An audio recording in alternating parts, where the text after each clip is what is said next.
야고보서 일반 서신 중에 야고보서를 마치고 베드로 전후서를 마치고 이제 요한 1서로 들어가려고 하는데 오늘 조금 옆으로 세려고 합니다. 다음 주일이 또 추수감사 주일이고 그래서 주제 설교로 오늘은 여호와를 송축하는 이제 이런 부분들을 한번 생각을 하려고 합니다. 내 영혼아 여호와를 송축하라. 내 속에 있는 것들아 다 그의 거룩한 이름을 송축하라라고 그렇게 말하고 있습니다. 송축한다는 뜻은 뭘까요? 송축한다는 것은 원래 바라크라는 이런 그 원문이라는 원어가 있는데 무릎을 꿇다, 또 꿇어서 절을 한다. 손을 올리면서 절을 한다. 절을 하면서 손을 올리면서 내 모든 영광은 당신이 받으소서 하는 이런 이제 단어가 바라크라는 단어인데 이게 우리 한글로 번역을 하면 송축이라는 그런 그 단어입니다. 그래서 진실로 하나님과 하나님의 그 은혜를 깨닫고 극진히 찬양하는 것이, 극진히 찬송을 올리는 것이 뭐라고요? 송축이다라는 그런 뜻입니다. 왜 우리 극진히 송축해야 할까요? 여호와를 송축하는데 1절에 내 속에 있는 것들아 다 그의 거룩한 이름을 송축하라. 송축하면서 그분이 베푸신 2절의 모든 은택을 잊지 말라라고 이야기합니다. 여러분, 이 고백이 시인의 고백이어야 합니까? 오늘 이 고백은 우리의 고백이어야 되죠. 왜요? 어제 우리 새로 오신 우리 최성숙이라는 우리 권사님 말고 새로 오신 그 집사님 남편이 암으로 그렇게 고생을 하시다가 이제 거의 다 된 것 같아요. 그래서 지금 뭐 자녀들이 다 식구들이 아산병원으로 옮겨졌는데 이제 얼굴 다 병원에서 보게 하고, 그런데 아무리 복음을 전해도 남편이 안 받아요. 그래서 둘러 제게 이제 연결이 연락이 와가지고 그래서 제가 연락을 드렸더니 급한 대로 우리 안장님께서 어떻게 영접하는 또 기도문도 써가지고 또 사진 찍어 주고 이렇게 해가 그렇게 했는데도 꿈쩍을 안 한대요. 막 고개를 흔들어 버렸는데요. 그래서 지금은 너무 고통스러워서 지금 현재로는 거의 점심때입니다. 마약 진통제로 가지고 조금 이제 사람을 진정시키고 있는 중에 있는데 처제가 울면서 형부 예수 믿어야 된다라고 그렇게 얘기를 하고 해도 도저히 움직이질 않는데요. 뭐 마음이 행동이 뭐 니는 니고 나는 나다 이건 이제 이런 이제 식으로 받아들이지를 않는다. 그래서 안타까워 죽겠다 이거예요. 그래서 제가 집사님 그랬습니다. 집사님 저도 우리 형수님이 암으로 돌아가시기 전에 3일 전부터 제가 그렇게 우리가 집사님하고 애를 썼고 이제 돌아가신다 해서 김해 한솔병원으로 달려가지고 밤 10시에 가가지고 눈 못 뜨는데 정말로 형수 믿으소라고 이야기하면서 고기만 머리만 까딱 해봐라. 그렇게 해도 안 하대요. 참 이게 안타깝지만은 택한 자와 택하지 않는 자의 차이인가 모르겠는데 어쨌든 마지막 순간까지 친정 쪽에는 다 믿는 것 같아요. 친정 쪽의 식구들이 달라붙어 가지고 계속 이야기를 하는데 계속 전하라고. 안 믿으면 할 수 없고 그래도 하는 데까지는 해보자고 그렇게 얘기했는데 그런 일을 당하다 보면은 여러분 우리가 예수를 믿게 된 이게 예사가 아니에요.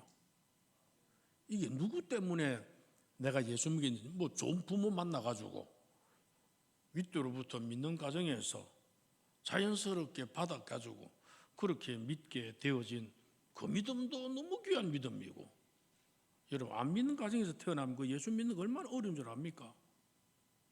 그런데 또 어쩌고저쩌고 하다가 아내를 잘 만나가지고 남편이 예수 믿는 경우가 있고, 남편을 믿는 사람을 만나가 어째 아내가 예수 믿는 경우가 있고, 친구를 잘 만나가 예수를 믿는 경우가 있고, 하여튼 어쩌고저쩌고 해가지고 그렇게 교회하고 연결이 되어서 예수를 믿게 되어져서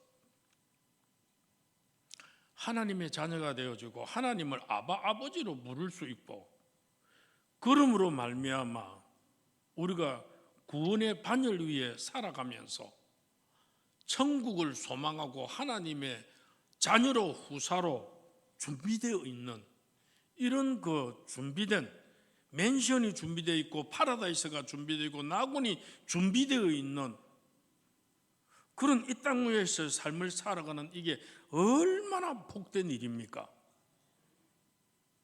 그래서 그런 것들 생각하면은 우리가 어떻게 찬송하지 않을 수 없고 어떻게 그 하나님의 은혜를 모른 채 할 수가 있겠느냐, 그 말입니다. 그래서 그 하나님께서 우리에게 원하시고 바라시고 또 명령하시는 것들을 우리가 어떻게 안 지킬 수가 있느냐, 그 하나님을 멀리하고 그 하나님하고 상관없는 일들을 하면서 살아갈 수 있겠냐라는 거지요. 그래서 하나님께서 시인은 이런 하나님의 은혜를 생각할 때 마땅히 우리가 해야 될 일이 뭐라고요? 여호와를 송축하라 이거예요. 당연하다 이겁니다. 환경이, 남편이, 아내가, 자식이, 사업이, 주위 환경이 나를 힘들게 하고 기분 나쁘게 하고 또 내 마음을 속이 상하게 하는 이런 일들이 일어난다 할지라도 이 또한 지나가리라. 우리에게는 누가 있습니까? 우리에게는 우리를 용서하시고 우리를 힘주시고 능력을 주시고 잡아 일으켜 세우시는 하나님의 강한 오른팔이 우리 곁에 있지 않습니까? 그거 생각하면 이겨낼 수 있고 일어날 수가 있죠. 이 고난들, 이 어려움들, 이 또한 지나가리라. 이 또한 지나가리라. 그래서 요걸 볼 때는, 요쪽을 볼 때는 이런 어려움이 있지만은, 그러나 광명한 빛 가운데서 우리를 강하게 바라보시고 계시는 하나님을 바라보면 이 어둠은 그 빛된 모습으로 바라보면 다 정리할 수가 있지요. 그런데 우리가 왜 허우적거립니까? 빛된 하나님을 바라보지 아니하고 이 어두움 속에서 계속, 이 어두움 속에서만 자꾸 바라보고 이리 보고 저리 보고 그 안에서만 허우적거리다 보니까 힘 빠지고 괴로워지고 불평이 나고 화가 나고 분노가 나고 막 그렇죠. 그런 상황들이 인간 세상을 살다 보면 생길 수 있습니다. 내 잘못이 없이 생길 수도 있고, 내가 잘못 이해해서 생길 수도 있고, 내가 잘못 상황을 알아서 생길 수도 있고, 오해해서 생길 수도 있고, 억울하게도 생길 수도 있고, 그렇지만은 그게 평생을 그렇게 가는 건 아니지 않습니까? 이 또한 지나가리라. 그 마음 가지면은 다 이겨낼 수 있는데, 그 마음 잊어버리고 환한 빛 가운데서 우리를 바라보시는 하나님을 바라보지 않으니 우리가 계속 어려움과 아픔과 힘듦을 가지고 있죠. 여호와를 송축할 때 여러분 얼마나 우리에게 복된 사실이 일어나는 줄 아십니까? 여러분 찬송을 올리는 것은 그런데 입만 뻐끔뻐끔하면 안 됩니다. 그건 참 시간 낭비입니다. 하나님을 욕하는 겁니다. 찬송할 때 힘을 내 찬송하지 아니하는 것, 찬송할 때 전심전력으로 찬송하지 아니하는 것, 내 속에 있는 것들 다 동원해서 찬송하지 않는 것, 그건 하나님을 모욕하는 일입니다. 하나님 별로 좋아하지 않습니다. 오늘 시는 우리에게 내 속에 있는 것들아 1절에 다 다 그의 거룩한 이름을 송축하라.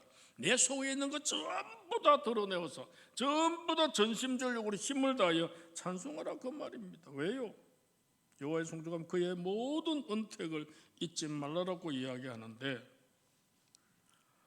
여호와를 송축할 때는 어떤 일이 있는지 아십니까? 의사 중에 이런 분이 있습니다. 세계 최고 암 전문 병원으로 알려진 미국 MD 앤더슨 그 암센터 그 방사선 및 내과 종신 교수로 활동 중인 한국인 김의진 박사가 선 말입니다. 그분이 두 차례나 미국 최고 의사에 선정되기도 했던 분인데, 하루는 교회 성가대원들이, 찬양대원들이 단체로 검진을 받으러 와서 검진을 실시했는데, 암세포를 잡아먹는 대표적인 면역세포인 NK세포의 수치가 일반 사람보다 1000배나 높게 나와서 놀랐다고 합니다. 몇 배요? 1000배요. 일반 사람들이 암세포를 잡아먹는 NK세포가 1이라면 하나님을 찬양하는, 정말로 심중으로 찬양하는 그 성가대원들의 그 NK세포는 1000배가 높더랍니다. 세상에 노래하는 사람들이 많잖아요.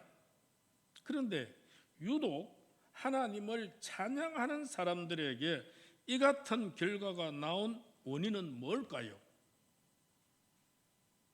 그 의사가 하는 말이 I don't know. 하나님의 은혜로, 하나님의 은혜라는 이거 외에는 설명할 수 없는 부분이라고 그렇게 말을 합니다. 오늘 여러분, 우리가 여호와를 송축하라 할 때 아까 초두에 말씀드린 대로 무릎을 꿇고 절하다입니다. 무릎을 꿇고 절하는 사람의 모습이 대충 대강해가 되겠습니까? 받는 사람 있죠. 받는 존재가, 절받는 존재가 있습니다. 그런데 절하는 녀석들이 별로 마음 없이, 관심 없이, 정성 없이, 성의 없이 그렇게 태도를 취하거나 절을 하면은 그거 기쁘게 받겠습니까? 안 받죠. 아이고 나 네가 준 그런 거 저런 애 안 받는다, 이런 뜻이에요. 그런데 여기에 나오는 103편에 나오는 송축이라는 말하고 같은 뜻으로 쓰이는 게 뭐냐면 경외입니다. 여호와를 경외하라 할 때 그 경외라는 말하고 송축이라는 말하고 여러분 같은 의미로 쓰입니다. 경외는 뭡니까? 하나님을 공경하면서 하나님을 뭐 하는 것? 두려워하는 것. 여호와를 경외하라, 많이 듣는 말이죠. 하나님을 공경하면서, 공경은 진짜로 마음을 다해서 높이는 거죠. 그래서 뒤에서 뒷담화 까는 게 아니고, 그러면서 그분을 두려워하는 것, 그게 뭐라고요? 경외입니다. 그렇다면은 오늘 내용적으로 들어가서 여호와를 경외할 때, 여호와를 송축할 때 하나님께서 주시는 은혜가 뭔가 구절별로 해서 몇 가지 나누겠습니다. 첫째, 죄악을 사함받는 은혜가 있습니다. 3절에 뭐라고 그랬습니까? 그가 내 모든 죄악을 사하시며 그랬어요. 1, 2절이 뭡니까? 여호와를 송축하라는 그 권면이죠. 이 말씀은 그가 네 모든 죄악을 사하시며 용서와 아울러 씻어 주셔서 의롭게 하신다라고 하는 의미가 들어 있습니다.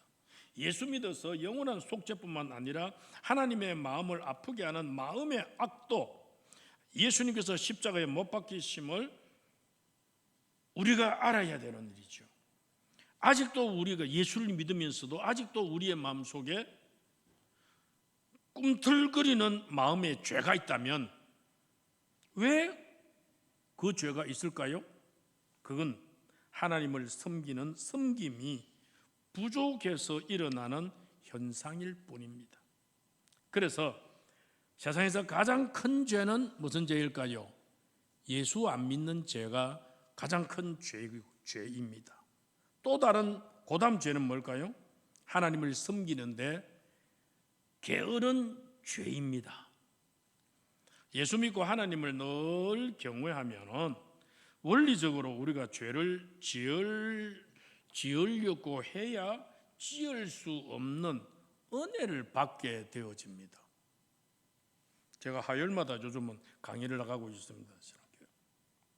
그런데 우리 야고보서를 다루면서 혀에 대한 이 이야기를 좀 그렇게 하면서 그랬습니다. 쉽게 차를 운전해 가다 보면은 우리 입에서 욕이 나올 수가 있습니다. 그래서 우리 각자 어떻는지 그렇게 한번 각자 살펴봤는데 그중에 어떤 분은 욕이 나올라 하다가도 이제 자기 욕을 안 한대요. 어째 욕이 안 나오느냐 그랬더니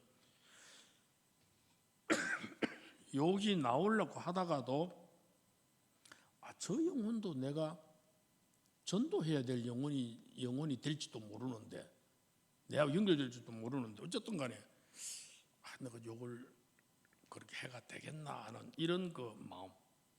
그래서 은혜를 탁 받고 나니까 이 욕이, 저는 욕을 참 잘했답니다. 참 잘했는데 욕이 들어가 버리고 욕이 잘 안 나온대요. 그래서 대단한 사람들 그랬습니다. 제가 대단한 사람, 왜냐면 저는 안 그렇거든요. 저는 욕 나오거든요. 찾을까요? 요한 1서 찾아서 읽읍시다. 5장 18절.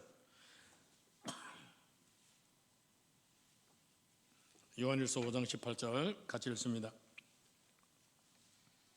시작.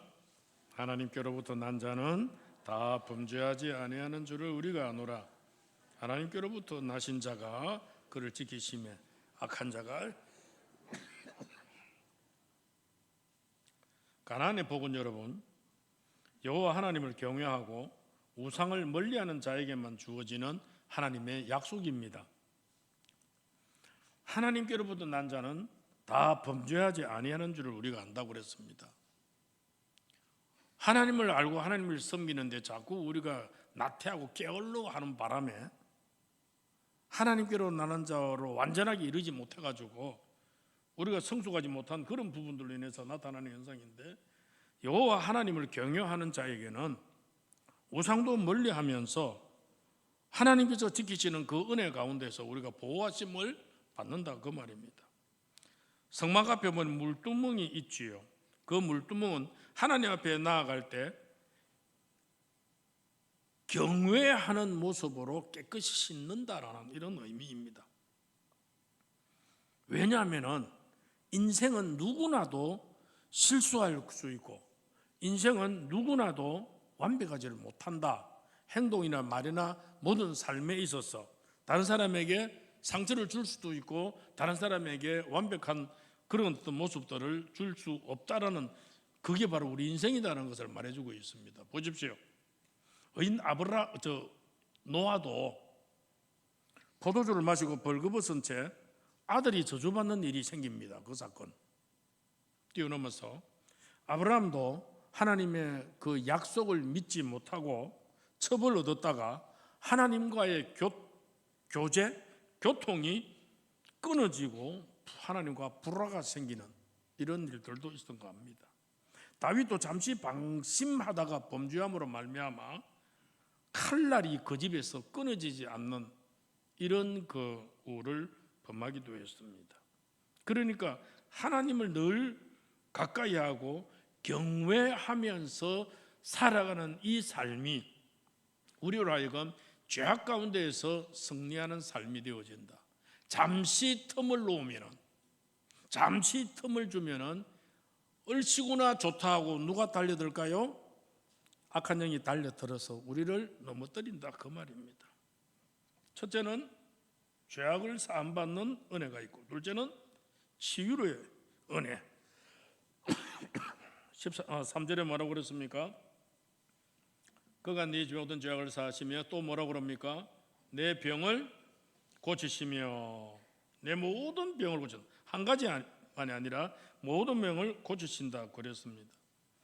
이 육체를 가졌다는 것이 인간이 한편에서는 복이면서도 한편으로는 시험이기도 합니다. 육체를 가졌기 때문에 우리가 하나님의 은혜를 갑절로 받을 수 있기도 하지만 육체를 가졌기에 우리의 영혼은 안 그럴 건데 잘못된 실수를 범할 수 있는 그런 일들이기에 늘 조심하면서 살아가야 한다. 우리의 몸이 질그릇 같은 육체이지만 우리가 은혜를 받으면 강건해진다라는 이런 말씀을 누리게 되어집니다. 비 오는 날 천둥과 번개가 치면은 보통 큰 비나 태풍이 그렇게 오는 걸 보듯이 성령의 전기가 우리의 몸에 흐르게 될 때 신경과 혈관과 장기가 원활해지고 뼈와 근육도 튼튼해진다라고 이 부분에 연구한 분들이 발표한 것이 있습니다. 예수님을 만지기만 해도 병이 나았던 것을 압니다. 왜냐하면 성령의 전기가 흐르기 때문입니다. 신유의 은사를 받으면 손에 또 전기가 흐르기도 하고 은혜를 받은 사람은 그 사람에게 전기가 흐르는 느낌을 받습니다. 작밤 기도를 할 때 금요일 마지막 밤에 축복 기도를 안수 기도를 해 주는데 제가 안수 기도를 하다 보면은 저는 신유의 은사가 없습니다. 그런데 머리에 손을 얹고 기도하다 보면은 그 사람의 머리에 진동이 오는 사람이 있습니다. 누구라고 말하기는 그렇지만 그래서 제가 그분을 유심히 살핍니다.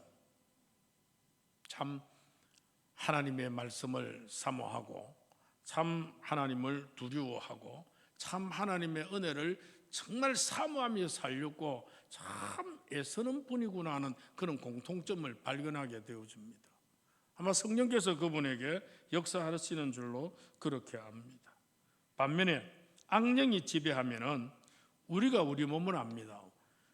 몸이 무겁고 껴 눌리고 혈액순환에 장애가 오고 온갖 병이 생긴다라고 신유 쪽에서 이제 이야기 준비하고 연구하는 분들이 그렇게 말씀을 하고 있습니다. 그런 것 같아요. 그렇지만 성령을 받으면 성경에 나오는 그대로 외양간에서 나온 송아지 같이 뛰게 되고 독수리가 날개치며 올라감 같은 새 힘을 얻게 되어진다라고 그렇게 말합니다. 조금 다른 부분의 자료를 제가 또 말씀을 드리면 그 다음에 성령이 내주하는 것하고 역사하는 것, 그거 꼭 필요한 거고 그 다음 중요한 것은 하나님이 내신 자연으로 치유하는 것도 우리가 우리 몸을 체크하고 몸을 관리하는 데 꼭 필요하다라고 말합니다. 의사들이 한 말 중에 하나가 보통 사람은 수분 부족으로 늙고 아프다라고 말을 합니다. 그래서 이제 수액을 맞고 보통 우리 감기들 몸 많이 피곤하면 가서 또 링겔도 한 대 맞고 이렇게 하죠. 그런데 가장 좋은 의사들이 말한 수액은 굵은 천일염으로 만든 소금물이 제일 좋다. 그렇게 말을 합니다. 그래서 아침에 양치질을 하고, 왜냐하면 양치질을 왜 아침 일찍 해야 되느냐, 밤새도록 입 안에서 저녁에 먹었던 거, 양치하고 자지만은 밤새도록 입을 다물고 자다 보니까 입 안에서 그래도 남은 찌기와 여러 가지들의 이런 그게 있다고 그래요. 그래서 양치를 하고 난 그 공복에 500ml 정도의 그 컵에 소금, 천일염 소금 한 스푼, 티스푼으로 한 스푼을 고봉으로 타서 염도가 한 0.9% 내지 1% 그렇게 소금물을 마시면은 건강에 참 좋다. 의사들이 그렇게 말을 하고 있고, 만약에 당이 있는 사람, 당뇨가 있는 사람 좀 더 진하게 그 마시고 건강한 사람은 절반만 마시면 뭐 타가 마시면 좋다 그렇게 얘기를 합니다. 그래서 수분이 잘 공급이 되면은 모든 것이 그렇게 정상적으로 돌아간다 그렇게 말을 합니다. 또 하나 사람은 이제 운동을 계속하면 좋은데 이 사람의 어떤 처지나 형편이나 성정이 다 달라가 다 똑같이 운동을 못 하죠.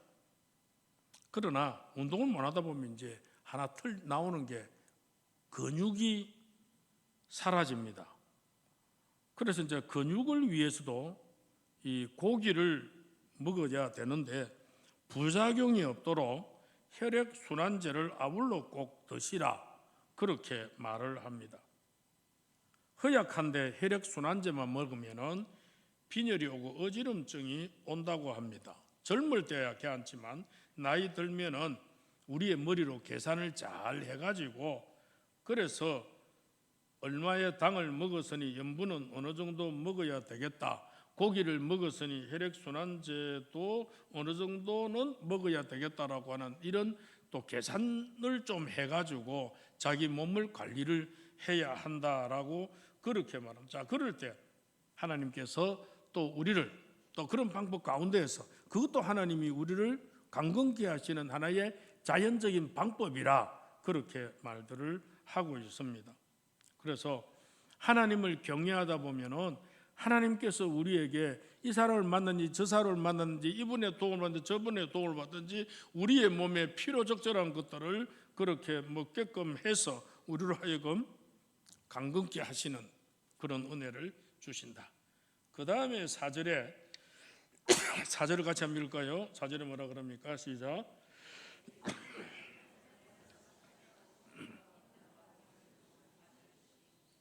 자, 먼저 하나님을 경외하는 자는 구원하시는 은혜입니다.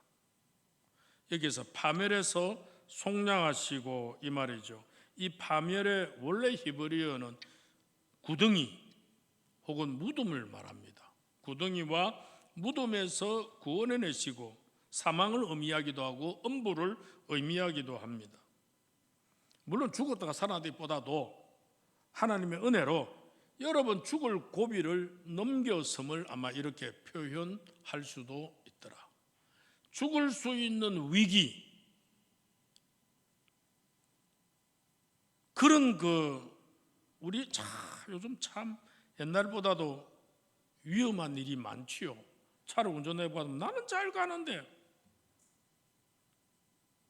다른 차가 와가지고 그냥 졸았든지 웃자든지 와가지고 받아버리고 교통사고가 나고 이런 것도 있잖아요. 제가 한 5년 전인가 하여튼 가만히 있는데 이제 앞에 신호등이 있어가지고 가만히 있는데 저 뒤로는 직선도로고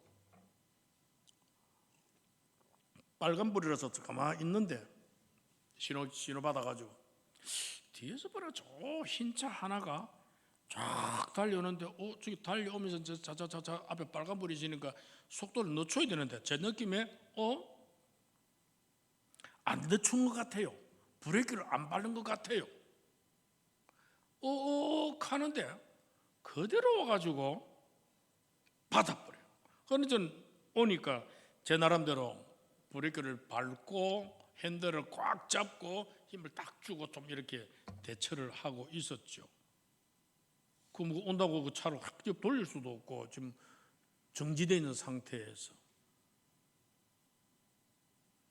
그래서 저는 다치고 한 거는 없는데 뒤에 놈이 안 나와요.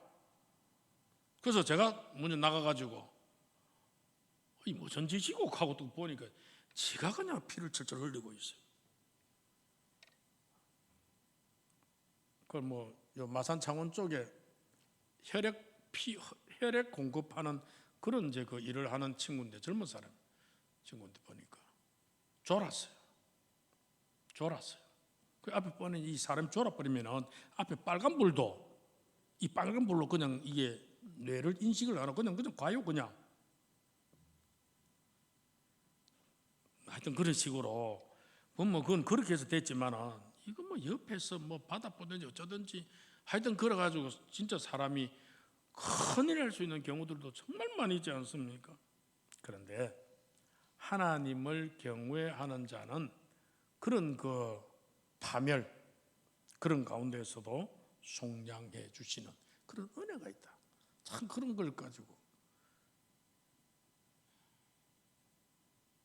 저희 며느리는 마치 좌회전 신호받아 휙 도는데 앞차들이 조금 좀 뒤충거리는 바람에 하여튼 따라가는데 저쪽에서 이 시멘트 레미콘 차가 와가 바다 빼가지고 참 터지는 거 뭡니까 그거? 에어백이 막 다 터지고 하는 바람에 살았잖아요. 아마 그런 게 없었으면 큰일 났을 겁니다. 그래서 하나님께서 살려주셨다. 우리 이런 표현들을 살다 보면 참 많이 하죠. 어떤 자를 살려주십니까? 하나님을 경외하는 자, 하나님을 송축하는 자, 그 자들을 살려주신다.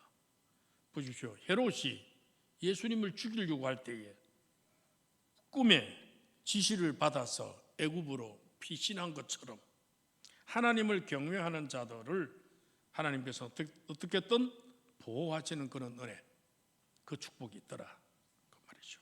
네 번째는 뭘까요? 자, 네 번째, 파멸에서 속량하시고 그 다음 말이 무슨 말입니까? 인자와 긍휼로 관을 세우시며, 인자와 긍휼로 관을 세운다. 인자와 긍휼의 히브리어 원어는 라함이라는 단어입니다. 라함은 레헴, 베들레헴 할 때 레헴이라는 말에서 나오는데, 레헴은 어디를 말하느냐 하면 자궁을 말합니다. 엄마의 자궁.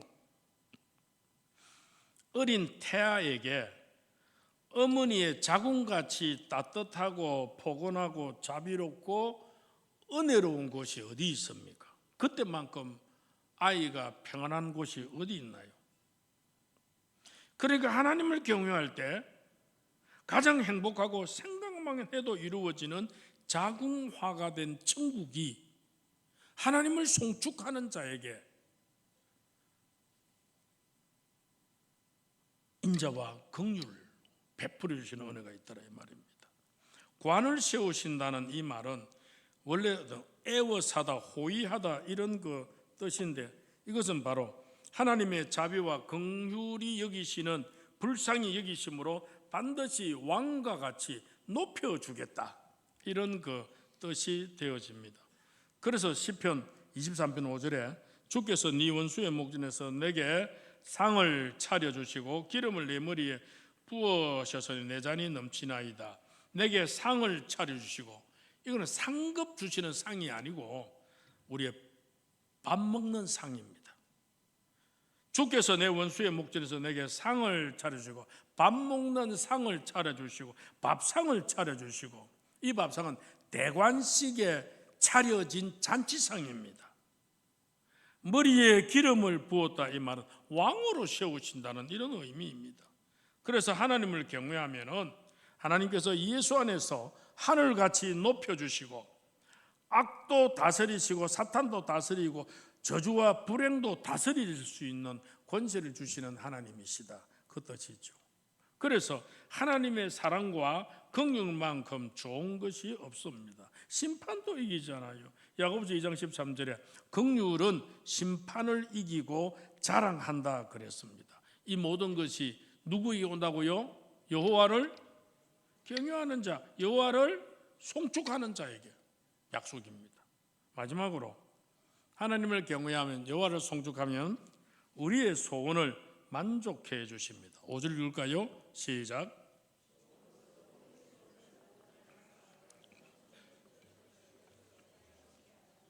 하나님을 경외하면 우리의 육신의 소원도 이루어진다라는 이런 쉬운 의미입니다. 우리의 청춘도 독수리같이 그런 그 청춘으로 새롭게 해주신다 이 말입니다. 독수리의 수명이 보통 한 몇 년인지 아십니까? 40년에서 60년이라고 그럽니다. 그런데 이제 독수리가 한 40년 살면은 부리는 구부러져서 파고 들어가지고 쓸 수가 없대요. 발톱도 낡아가지고 먹이를 낚아챌 수도 없대요. 날개도 투박해가지고 나는데 굉장히 힘든 볼품없는 새가 되어집니다. 대부분의 새는 이때쯤 되면은 사냥하지 못해가지고 그냥 죽게 되어진답니다. 그런데 그 중에 어떤 독수리는 높은 그 바위에 둥지를 틀고 거기서 150여일을 거기서 홀로 지내면서 사투를 벌입니다. 150일 동안 뭐 한 줄 아십니까? 150일 동안 구부러진 이 불이 이거를 바위에 막 쪼아가지고 구부러지고 굳어진 이 불이 이걸 부사내버리고 그러면은 새 부리가 나온답니다. 그러면 새 부리를 가지고 자신의 발톱을 뽑아내고 늙어서 활동하는데 열심히지 또 힘있지 못하는 깃털을 뽑아내고 그러는 과정이 한 150일 걸린답니다. 그렇게 되면은 그 독수리는 다시 청춘으로 돌아와서 하늘의 제왕이 된다라고 합니다. 이처럼 은혜를 받으면 쓸모없는 자일지라도 제2의 생애를 살아갈 수 있도록 한다라는 것이죠. 별 볼 일 없는 사람이 아니라 귀한 존재가 된다라는 그런 그 말입니다. 동화에 나온 이야기인데요. 어떤 한 소녀가 산길을 걷고 있다가 거미줄에 걸린 나비를 보았습니다. 이 소녀들의 마음이 얼마나 여리고 착하고 이쁩니까? 이 소녀가 보니까 너무 안 됐잖아요. 저대로 거미줄에 걸려 있으니까 곧 죽을 것 같으니까. 그런데 그 거미줄까지 가기에는 가시덤불도 있고 뭐가 가시도 많고 그래가지고 이 소녀가 그 나비가 불쌍해서 가시덤불을 제끼고 그 끌켜가면서 그래서 그 거미줄에 걸려 있는 그 거미줄을 걷어내고 나비를 그렇게 살려 주었답니다. 구해 주었더니 나비가 홀홀 그렇게 이제 춤을 추면서 날아갔는데 그 가시덤불에서 돌아 나오는 이 소녀는 어땠겠어요? 그의 몸이 다리가 팔이 이래저래 끌려가지고 막 피가 나고 좀 아프겠지요. 그런데 그래서 참 아파서 막 이것 꺼내가 이게 막 닦기도 하고 뽑힌 가시 뽑기도 하고 그렇게 하는데 홀홀 날아갔던 그 나비가 순식간에 천사로 변하더니 이 소녀에게로 왔습니다. 그래서 천사는 자기를 구해준 이 은혜에 감사하면서 무엇이든지 한 가지 소원을 들어주겠다라고 그렇게 말합니다. 한 가지 말하라고. 그래서 소녀가 하는 말이 나는 이 세상에서 가장 행복한 사람이 되고 싶다. 가장 행복한 사람이 되게 해주세요라고 그렇게 말했습니다. 그랬더니 이 천사가 소녀의 귀에 대고 뭔가 소곤소곤 그렇게 하더랍니다. 그리고 사라졌습니다. 그 이후에 이 소녀는 나이가 들면서 아줌마가 되어지고 노년이 되어지고 백발이 헌한 할머니가 되기까지 참 일평생 행복하게 살았답니다. 그 행복하게 사는 모습을 주변 사람들은 봤죠. 그래서 이제 이 할머니의 노년에 주변 사람들이 이제 그런 이야기가 있었다는 걸 들었으니까 물었습니다. 할머니. 이제 이 할머니 지금 노년이라고 이제 임종이 이제 다 돼갈 점입니다. 할머니가 정말로 평생 행복하게 살 수 있었던 비결이 무엇입니까? 천사가 할머니에게 소곤거리면서 말해주었던 게 무엇이던가요? 그렇게 물었습니다. 뭐라고 말했을까요, 여러분? 천사가 이 할머니한테 뭐라고 옛날에 말했을까요? 그러니까 할머니가 마지막 웃으면서 그 임종의 마지막 시간에 그 노인의 마지막 웃으면서 그래, 천사가 내한테 말했지. 예, 할머니 소원 들어줄게요. 할머니가 아니고 소원을 말했을 때 그래, 내가 소원을 들어줄게요. 그러면서 하는 말이 무슨 일을 당하든지 감사하다. 그렇게 말하세요. 다른 말도 없고. 그러면 평생 행복할 거예요. 그러더랍니다. 무슨 일을 당하든지 뭐하다? 감사하다 라고 말하세요. 그럼 일평생 뭐하다? 행복할 겁니다 라고 그렇게 말했대요. 그래서 이 할머니가 그때 이후로 쭉 살면서 뭐하다? 감사하다. 이 일을 당해도 뭐하다? 감사하다. 즐거운 일 당해도 뭐하다? 감사하다. 기분 나쁜 일 당해도 뭐하다? 감사하다. 아파도 뭐하다? 감사하다. 모든 삶에 감사하다라는 정말로 그 말과 마음으로 이 할머니가 평생을 살아왔더라 그 말입니다. 비록 동화이지만 우리에게 귀한 메시지를 전해주고 있죠. 여러분 정말 무슨 일을 만나든지 정말로 하나님 앞에서 감사하면서 감사하면 뭐 나오는 게 뭔지 압니까? 찬양이지요. 감사하면서 송축하는 그런 삶을 사시라 이 말입니다. 그리고 더 열심히 하나님을 경외해라 이 말이죠. 하나님은 자기를 경외하는 자에게 가장 행복하도록 온갖 좋은 은혜를 베푸시는 우리 하나님이십니다.